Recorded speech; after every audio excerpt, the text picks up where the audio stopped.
Welcome, my name is Colleen Tauke and I'm the Sewing Specialist with Fons Porter.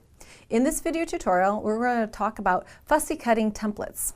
Here on the cutting surface, we have our sets of different fussy cut templates. We have square, hexagon, the triangle set, and diamond set.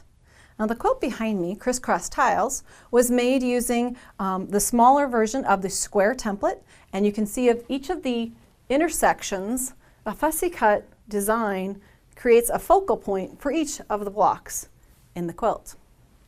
Now you can personalize your quilt by doing that yourself, and we'll look at how to use these templates when cutting. So we will put these to the side so we can talk about fussy cutting on fabrics that have wonderful designs within them and using them to our advantage. Okay, so we'll just bring in, for instance, the fussy cut square that is a 5-inch block for a 5-inch block. The outside edge of these blocks is frosted, as you can see when they were stacked. You can see the outside 1/4 inch is a frosted surface, and that will remind you that that's going to be your seam allowance.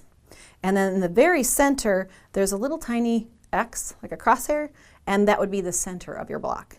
So the easiest way to use it would then be to lay it over, for instance, this medallion area here.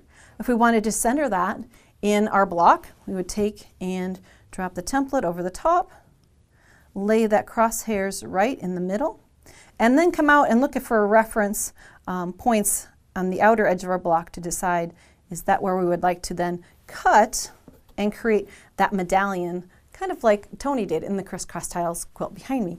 That would create a medallion in that block. Now, if we also would like to maybe make a triangle block or a hexagon block, we can take a template that also has the 1/4 inch seaming on the outside edge.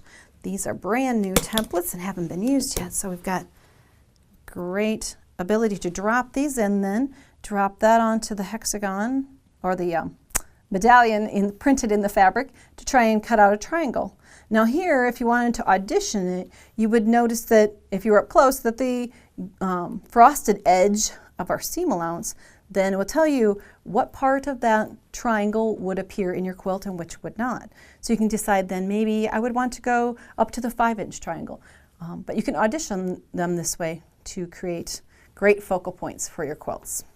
In order to purchase individual sets of fussy cut templates, visit shopfonsporter.com today.